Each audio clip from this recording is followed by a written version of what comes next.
Bonsoir à tous et bienvenue. L'examen du projet de loi de bioéthique s'est achevé hier en deuxième lecture à l'Assemblée nationale. L'enjeu était très important. Décryptage tout à l'heure avec Jean-Marie Leméné, président de la Fondation Jérôme Lejeune, et Jean-Pierre Denis, directeur de la rédaction de La Vie. On commence notre tour habituel d'horizon de l'actualité de la semaine avec ce projet de loi de bioéthique qui vient donc d'être examiné en deuxième lecture à l'Assemblée nationale. C'était une échéance très importante pour nos députés qui finalement ont choisi de rétablir le principe d'interdiction de la recherche sur l'embryon. C'est donc un nouveau revirement dans ce long processus. Explication en images. Aussi, Monsieur le ministre de la Santé, je vous demande si le gouvernement va enfin accepter l'autorisation de la recherche sur l'embryon. Autorisera, n'autorisera pas, c'était la question de la semaine à l'Assemblée nationale. Depuis la loi de 2004, la recherche sur l'embryon est interdite en France, sauf dérogation. Le projet initial de révision des lois de bioéthique maintenait ce principe d'interdiction. Mais il y a quelques semaines, le Sénat, puis une commission spéciale de l'Assemblée ont levé ce principe autorisant la recherche sous certaines conditions. Un choix crucial pour 57 députés qui, la semaine dernière, ont même signé un appel dans l'hebdomadaire Valeurs Actuelles, convaincus que cette question de la recherche sur l'embryon est un choix fondamental de société. On légaliserait une société totalement matérialiste où la personne humaine deviendrait simplement un objet manipulable dès lors qu'on considérait par exemple que l'embryon humain pourrait être un matériau de laboratoire, ce qui est absolument inadmissible. Finalement, ces députés ont obtenu gain de cause puisque dans la nuit de mardi à mercredi, l'amendement du rapporteur Jean Leonetti qui rétablit le régime d'interdiction a été voté à 77 voix contre 33. Autre inquiétude pour ces parlementaires, la question du diagnostic prénatal que le texte prévoyait de systématiser, permettant notamment de détecter la trisomie 21. Les députés ont finalement opté pour une formulation assez floue qui stipule que la femme doit avoir droit à une information loyale, claire et appropriée. Recherche sur l'embryon, diagnostic prénatal, au-delà du principe éthique, certains députés s'inquiètent aussi du risque de conflit d'intérêts potentiels. 3 d'entre eux ont demandé la création d'une enquête parlementaire. On voit bien que derrière tout ça, en le rendant systématique, on ouvre un marché commercial absolument énorme, puisqu'il y a eu à peu près 800 000 naissances en France. Ça voudrait dire que si un dépistage systématique, notamment de la trisomie 21, ce qui est absolument scandaleux, c'est 800 000 tests sériques maternels par an, ce qui représente un marché tout à fait considérable. L'Assemblée a achevé l'examen de l'ensemble du projet de loi. Le vote solennel prévu mardi devrait confirmer les amendements adoptés cette semaine. La parole de l'Église a-t-elle eu finalement du poids dans ce dossier en début de semaine? Vous allez le voir, le président de la Conférence des évêques de France s'est exprimé juste avant l'examen du texte en convoquant les médias chez lui à l'archevêché, un lieu inhabituel pour une conférence de presse du cardinal. L'archevêque de Paris n'a pas mâché ses mots en évoquant un risque de recul de civilisation et craignant un eugénisme d'État. On revient bien sûr sur ce dossier de la bioéthique tout à l'heure, donc dans notre dossier. Des centaines de manifestants aux places du Trocadéro pour dénoncer les violences contre les chrétiens en Égypte. C'était samedi. Manifestation, vous le voyez, organisée par la communauté copte de France qui s'inquiète de la tournure des événements en Égypte. La minorité chrétienne continue d'être victime de violences. La révolution est confisquée selon les coptes de France qui demandent une constitution laïque et un report des élections législatives prévues en septembre prochain dans le pays. Écoutez l'analyse de Grèce Sobi, responsable de l'association Solidarité Copte. Les frères musulmans, dans les élections prochaines, on est tous certains, grâce à leur organisation, qui vont sûrement avoir la majorité, voire minimum 50% de voix pour le Parlement. Et donc le Parlement gérera le pays, même s'il y a un président laïque qui sera élu 2 mois après. On a espéré que les choses qu'on a vécues avec Moubarak allaient se terminer. Les militaires font pire parce qu'ils ne réagissent pas. Donc ils se sont donné un objectif de ne pas tirer sur les manifestants ou sur un Égyptien, mais les gens qui ne respectent pas la loi et l'ordre national, pourquoi on ne les arrête pas? Pourquoi on ne juge pas ceux qui agressent et qui violent et qui incendient les lieux de culte? C'est ça l'inquiétude. Donc on ne comprend pas le comportement et la réaction de l'armée. Et après la manifestation, une délégation de Coptes a été reçue par l'ambassadeur d'Égypte qui leur a assuré que le nouveau gouvernement ne laissera jamais le pays aux mains des frères musulmans. La présentation cette semaine à la Maison des évêques de la version française de Youkat, un livre de catéchisme conçu pour les jeunes et par les jeunes. Il sera dans le sac des pèlerins à Madrid pour les JMJ. Vous le découvrez, 300 pages qui se présentent sous forme de questions-réponses sur des sujets très variés. Pourquoi Dieu nous a-t-il créés? Que dit l'Église de la mondialisation? Peut-on frauder le fisc? Ou encore, qu'entend-on par fornication? Des réponses courtes et simples, adaptées du catéchisme de l'Église catholique. C'est une équipe de jeunes Autrichiens qui a réalisé l'ouvrage, supervisé par l'archevêque de Vienne, l'éclairage du père Hubert Urien, qui connaît très bien le monde étudiant. Ce livre est vraiment un livre dialogal, c'est-à-dire ce sont des jeunes qui ont demandé à des aînés dans l'Église, théologiens, évêques, d'élaborer à partir du catéchisme de l'Église catholique Youkat, questions, réponses et approfondissements, voilà la structure. Et puis aussi beaucoup de petites citations dans les marges. Quand on est jeune, quand on arrive dans l'âge adulte, on fourmille de questions à partir de son expérience et on cherche vraiment à entendre et à faire sa propre synthèse, une synthèse personnelle. Beaucoup de jeunes que je rencontre sont en appétit d'existence vraie et belle. Et cela, je pense, leur donne réponse.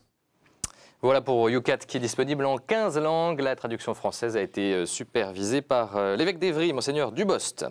Direction Nantes maintenant avec l'inauguration du passage Sainte-Croix. C'est un ancien prieuré bénédictin qui a été transformé par l'église locale en centre culturel.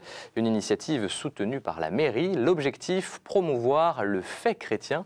Mais le fait chrétien, qu'est-ce que c'est? Reportage à Nantes. Image forte et symbolique, Monseigneur Jam, évêque de Nantes, et Jean-Marc Ayrault, maire de la ville, côte à côte pour l'inauguration du passage Sainte-Croix. Un projet porté par le diocèse, cet ancien prieuré bénédictin est aujourd'hui un lieu incontournable du centre historique nantais, lieu de passage, de dialogue et d'ouverture de l'église sur la ville.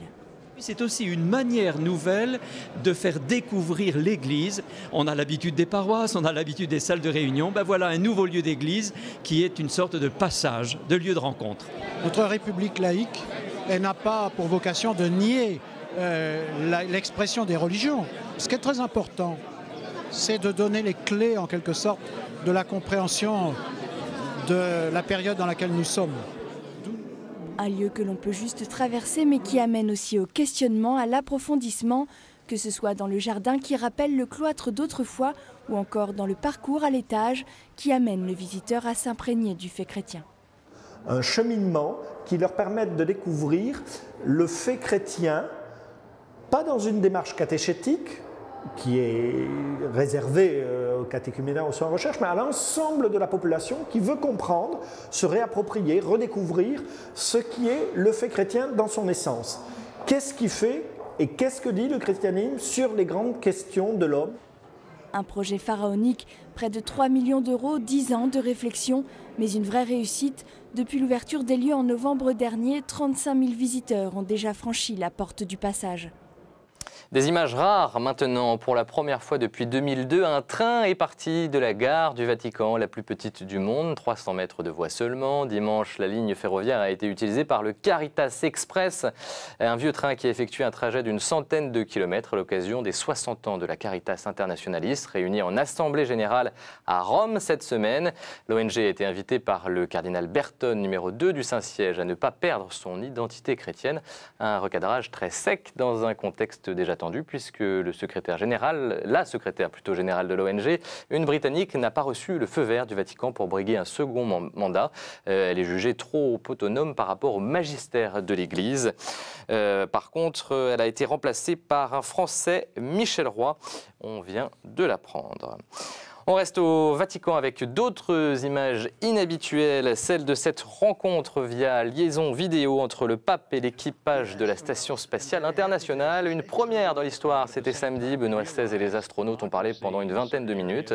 Le pape leur a posé des questions sur leur rapport au monde et à Dieu depuis l'espace, dans cet infini du ciel où les croyants regardent souvent. Dans l'équipe des Italiens, des Américains et des Russes, ambiance détendue avec des sourires et des clins d'œil. On est bien loin de la propagande soviétique qui avait fait dire au premier cosmonaute de l'histoire, Yuri Gagarin, qu'il n'avait jamais rencontré Dieu dans l'espace. Voilà, il est temps de retrouver le père Jean-Robert Armogat pour sa chronique.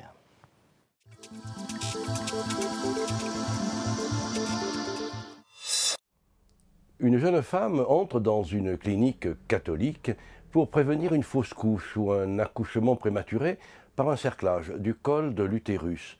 On lui administre par erreur un médicament destiné à sa voisine de la chambre d'à côté qui doit dilater l'utérus afin de faciliter un avortement.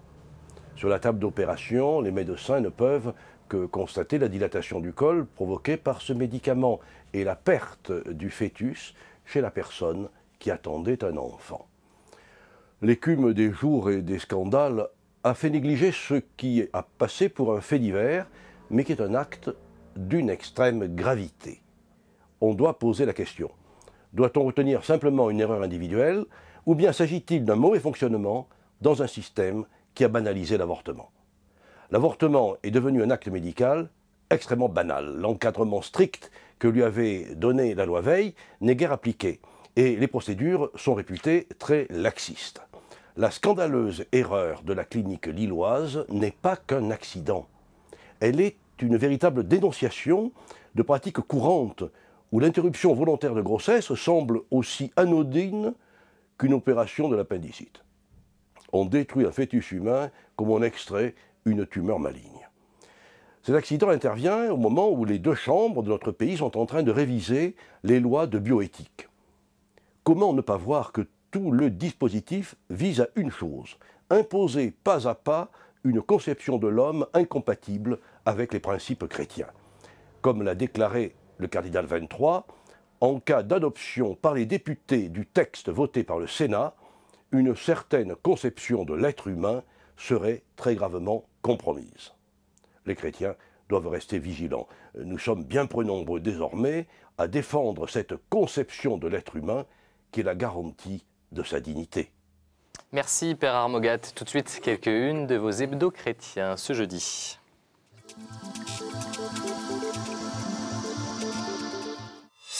Un seul être vous manque, 3 petits points, et tout est dans les 3 petits points dans ce titre de témoignage chrétien qui évoque l'avenir du Parti socialiste. Côté religion, l'hebdo parle d'une opération relookage avec les sorties de YouCat et de The Bible, infantilisation ou véritable innovation.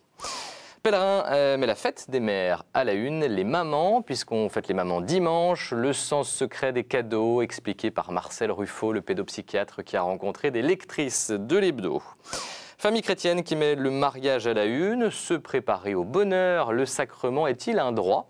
FC qui revient par ailleurs sur le voyage de l'envoyé du pape au Japon, 2 mois après le tremblement de terre qui a ravagé le nord-est du pays. Mieux vivre au présent pour la vie avec des petites leçons philosophiques et spirituelles. Un bouddhiste et un bibliste livrent leur expérience du temps sur Internet. Par ailleurs, retour sur le débat bioéthique avec un coup de projecteur sur le lobbying du cardinal. Eh bien, on en parle justement tout de suite dans notre dossier.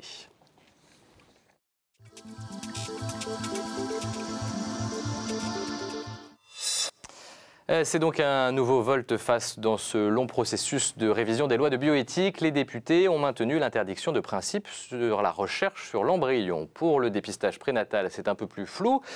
Toute femme enceinte reçoit lors d'une consultation médicale une information loyale, claire et appropriée. En tout cas, c'est ce que stipule le texte adopté par les députés. Pour y voir plus clair sur ce plateau, Jean-Marie Leméné, président de la Fondation Jérôme Lejeune. Bonsoir. Bonsoir. Et puis Jean-Pierre Denis, directeur de la rédaction de La Vie. Merci d'être avec nous, Jean-Pierre. Bonsoir. Jean-Marie Leméné, d'abord, une question concernant votre impression. Est-ce que vous êtes soulagé par ce qui s'est passé hier soir à l'Assemblée nationale? Vous savez, on est soulagé quand c'est fini. Et c'est loin d'être fini. Il y a encore le passage au Sénat qui va être une épreuve pour le gouvernement. et pour le Parlement, et pour l'opinion publique, et pour ceux qui sont attachés à ces valeurs que nous avons décrites. Donc je ne suis pas vraiment soulagé. Cela dit, il faut dire aussi la vérité. Le gouvernement, semble-t-il, s'est ressaisi, et s'est ressaisi sur le plan politique. C'est-à-dire que tout lui échappait. Le Sénat lui a échappé en première lecture. L'Assemblée nationale lui a échappé en vote en commission. Donc tout partait à la dérive. Donc le gouvernement a quand même sifflé la fin de la récréation, et ils ont voté un texte qui a limité les dérives effarantes du Sénat. Mais il pourrait y avoir un nouveau volte-face dans quelques semaines au Sénat. C'est pas il pourrait, c'est il y aura. Il y aura. Il y aura, c'est annoncé, le gouvernement le sait, le gouvernement le craint, et le gouvernement ne sait pas comment faire pour maîtriser le Sénat. Donc la situation est vraiment extrêmement tendue. Et après le Sénat, comme les deux textes ne seront pas homogènes, on aura droit à une commission mixte paritaire qui est censée mettre d'accord l'Assemblée nationale et le Sénat. Et c'est pas gagné non plus. Et le gouvernement, il n'est pas certain qu'il gagne. Donc il faut saluer cet effort du gouvernement de se ressaisir sur le plan politique. C'était la moindre des choses, et c'était vraiment la dernière limite. Maintenant, sur le fond, je ne suis pas satisfait du tout. Le retour, effectivement, à l'interdiction avec dérogation, c'est le minimum. Le problème, c'est que les dérogations ont été élargies. Les conditions de la dérogation ont été élargies. Donc maintenant, on peut faire de la recherche dans une perspective médicale majeure qui inclut en particulier de la modélisation de pathologies, du screening de molécules, du criblage de molécules, autant de choses qui peuvent être faites parfaitement avec d'autres types de cellules. Et donc, sur le dépistage prénatal ? Et puis, deuxièmement, sur le dépistage prénatal, ça c'est encore pire, puisqu'en réalité, on va obliger le médecin à faire systématiquement une information auprès de toutes les femmes enceintes, des 800 000 femmes enceintes, de la possibilité de dépistage, ce qui veut dire information égale prescription en réalité. Et une forme de systématisation finalement. C'était déjà systématisé, seulement c'était pas dans la loi. Mais maintenant il va y avoir une assise légale qui va vraiment obliger le médecin à le faire. Donc ça c'est vraiment de l'eugénisme d'État. Et ce qui est vraiment dommage, c'est que le gouvernement, enfin non, le Parlement en l'occurrence, nous fait un trompe-l'œil en nous disant ne vous inquiétez pas, on va mieux informer. Mais c'est faire riper le problème de l'eugénisme, qui est un vrai problème, sur une question d'information. C'est pas parce que les femmes seront plus informées que ce sera moins de l'eugénisme. Jean-Pierre Denis, vous avez consacré d'ailleurs, je précise, votre édito cette semaine à ces questions bioéthiques. Vous semblez inquiet. Si vous voulez, je n'ai pas pu m'empêcher de faire la comparaison avec l'intérêt énorme manifesté par les parlementaires sur la question des radars. Franchement, entre les radars et la définition même de l'être humain, c'est-à-dire l'avenir de notre société, enfin, c'est quelque chose de fondamental. Je trouve ça terrifiant. Il y a des équilibres médiatiques d'ailleurs. Mais dans les médias, évidemment, c'est pareil, parce qu'on sait qu'évidemment, les automobilistes pèsent un certain poids dans une élection, y compris dans une élection présidentielle, et aussi, il faut bien le dire, en particulier que beaucoup de députés veulent non seulement que le président de la République soit réélu s'ils sont membres de l'UMP, mais ils veulent surtout sauver leur siège, et ils se sont dit les radars, les radars, les radars. Or, il y a quand même un autre sujet qui, à mon avis, est autrement plus important. Donc ça, je trouve ça un peu déjà choquant. Et la deuxième chose qui, moi, me rend perplexe, c'est finalement la médiocrité de ces débats. Le ministre, dans une interview à La Vie, d'ailleurs, Xavier Bertrand l'avait dit très clairement, interdiction de la recherche sur l'embryon avec dérogation, et puis le débat part dans tous les sens, avec une très faible qualité des arguments qui sont mis en avant. Ça, je crois qu'il faut quand même le dire. Puis la troisième remarque que j'ai envie de faire, c'est pas, contrairement à ce qu'on croit parfois, un débat qui oppose les catholiques, alors on rajoutera toujours le mot intégriste, comme ça fait plus d'effet, à je ne sais quel partisan de l'humanisme. Non, l'humanisme, il est plutôt du côté de la défense de la dignité de la personne humaine. En tout cas, c'est un débat qui est fondé en raison, et je trouve que le cardinal 23 a une bonne stratégie, justement, en restant sur ce terrain-là et en ne s'aventurant pas sur un terrain d'ordre religieux. Je trouvais que sa méthode était intéressante. Jusqu'à présent, on voit que ce n'est pas gagné, mais là, un point a été marqué. Effectivement, la suite n'est pas du tout écrite, malheureusement. Et pourtant, le Grand Orient de France reste particulièrement agressif à l'égard de l'Église, jugée obscurantiste et méprisante à l'égard des positions éthiques, laïques dans ce dossier bioéthique. Et pourtant, ce n'est pas du tout un discours laïque. Denis a raison de le dire. C'est pas du tout un discours religieux, je veux dire. Non, oui, c'est important parce qu'en fait, très souvent, quand on évoque ces questions-là, alors qu'on soit d'ailleurs prêtre, cardinal, évêque ou simple laïque, on vous dit mais ce sont des arguments, c'est la position de l'Église, c'est une position cléricale. Et en fait la position du cardinal, et celle qu'il a exprimée lors de sa conférence de presse des débuts de semaine, c'est pas du tout une atteinte à la laïcité.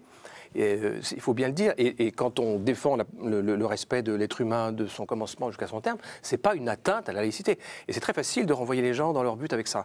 Et c'est un piège dans lequel on peut tomber. On dit ah bah oui mais j'ai pas le droit d'imposer ma religion aux autres. Mais vous imposez pas votre religion aux autres lorsque vous défendez l'intégrité du respect de la vie de l'être humain du début à son terme. Vous défendez pas, vous n'interdisez pas aux autres d'avoir une religion. C'est pas du tout une atteinte à la laïcité. C'est important de le dire parce que souvent on se laisse avoir. On peut se laisser avoir. Ce qui me paraît aussi important et qu'il faut se désintoxiquer, je dirais, sur ce point aussi, c'est que ce que l'Église recherche, me semble-t-il, dans ce dossier, c'est un compromis démocratique. Je crois qu'il faut considérer qu'on est dans une société dans laquelle le point de vue qui est exprimé, notamment par les chrétiens, et pas seulement par les chrétiens, mais notamment par les chrétiens, n'est qu'un point de vue parmi d'autres, on peut le regretter, évidemment, et donc il faut rechercher un compromis démocratique. Et je dis ça parce que quand on dit quelle différence il y a au fond entre une interdiction avec dérogation, surtout une dérogation assez large, et une autorisation encadrée, on va dire c'est pareil. Au final, c'est pareil, vous jouez sur les mots. Ben, je crois que là, pour le coup, je parlerai en chrétien, je dirais qu'on connaît l'importance du symbolique, et symboliquement, ce n'est pas du tout la même chose, même si pratiquement, c'est un peu la même chose, il faut bien le reconnaître. Donc, le symbolique, c'est quand même quelque chose d'important. Jean-Marie Lemenné, quel serait en tout cas pour vous le bon équilibre dans ce dossier bioéthique? Le bon équilibre, ce serait de donner carte blanche aux chercheurs et d'arrêter tout ce fatras législatif impossible, qui est un véritable maquis, qui est une forêt vierge pour les chercheurs, que c'est insupportable. Leur donner carte blanche en leur disant vous respectez la dignité de l'être humain de sa conception à sa mort. D'autant qu'il y a des techniques de recherche qui marchent. Non, mais je veux dire, c'est une loi bioéthique qui tiendrait en une phrase, au lieu de tenir en 3 lois. D'autant qu'il y a des techniques médicales, des recherches qui marchent très bien et dont on parle peu. Mais bien sûr. Et je veux dire, le problème, c'est que même l'Agence de la biomédecine, qui est censée gérer ces questions-là, surtout s'agissant du début de la vie, admet que l'avenir est évidemment dans les cellules autres qu'embryonnaires et les développements formidables qu'on a connus il y a quelques années, en 2006-2007, avec des cellules reprogrammées, qui permettent de faire de la modélisation, du criblage de molécules, permettent de s'affranchir des problèmes éthiques. Et ils le reconnaissent. Mais pourquoi poursuivent-ils encore ces deux voies? Je pense qu'il y a beaucoup de raisons financières inavouées, des raisons idéologiques, matérialistes, dont on ferait bien de se séparer. Derrière, il y a quand même de gros enjeux d'argent. Ça coûte moins cher aujourd'hui de faire de la recherche sur l'embryon parce que c'est à disposition, plutôt que de faire la recherche quelquefois sur l'animal ou sur les cellules reprogrammées qui demandent un peu plus de travail, plus de temps, peut-être plus d'échecs. Mais je veux dire, la recherche, c'est pas, on claque pas dans les doigts. Hein. Il y a une enquête parlementaire d'ailleurs qui a été lancée sur cette question de lobbying économique. Quel est le sort pertinent, Jean-Pierre? Oui, moi je trouvais, si vous voulez, je reviens sur justement de ce point de vue sur le travail des députés. Et je vous disais, je trouve dommage que les députés, en l'occurrence les députés de la majorité, donc les députés UMP, se soient passionnés davantage par les radars que sur cette question-là. Mais je dirais aussi dommage que les députés socialistes n'interrogent pas justement ce poids des lobbies économiques d'un lobby industriel dont les intérêts peuvent être assez différents de ceux des citoyens finalement. Et là, je crois qu'il y aurait un vrai questionnement qui devrait avoir lieu. Et j'ai déjà remarqué qu'on ne réfléchissait à ces questions-là qu'en termes de progrès. Mais justement, où est le progrès? C'est-à-dire, quelle est la nature de ce progrès?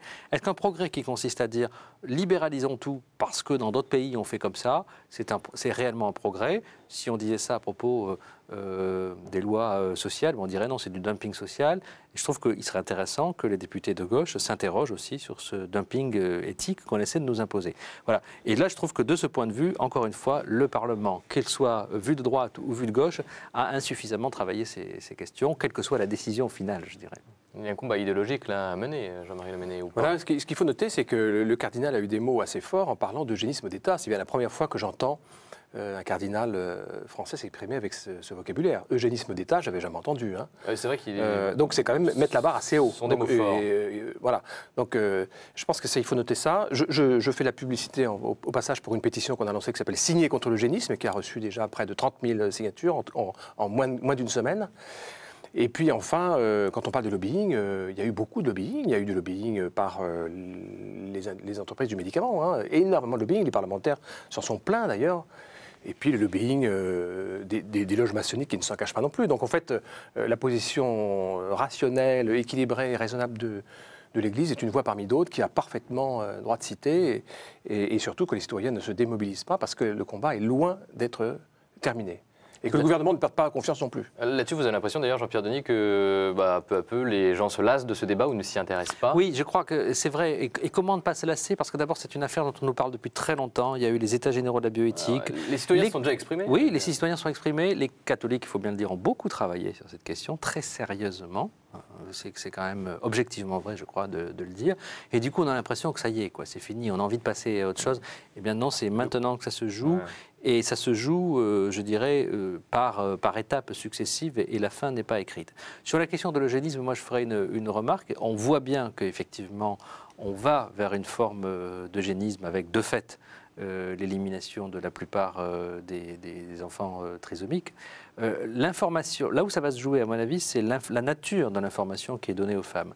Si l'information qui est donnée aux femmes, comme on peut le craindre, consiste à dire vous savez qu'il y a un risque et s'il y a un risque, on vous propose une solution technique, c'est-à-dire évidemment une interruption de grossesse, franchement, là, il y a de quoi s'inquiéter. Si cette information est équilibrée, en disant, ben voilà, il y a d'autres solutions qui existent. Si vous souhaitez garder votre enfant, voici des accompagnements que vous pouvez avoir. Évidemment, dans ce cas-là, ce serait déjà tout à fait autre chose. Et là, je crois que ça va se jouer aussi sur ce terrain-là. Quelle est la nature de l'information qui va être donnée aux femmes ? Et là, je crois que c'est encore très flou. Oui, encore une zone grise. Merci en tout cas à tous les deux. On suit ce dossier de près, bien sûr, sur KTO et en particulier dans À la source. À très vite.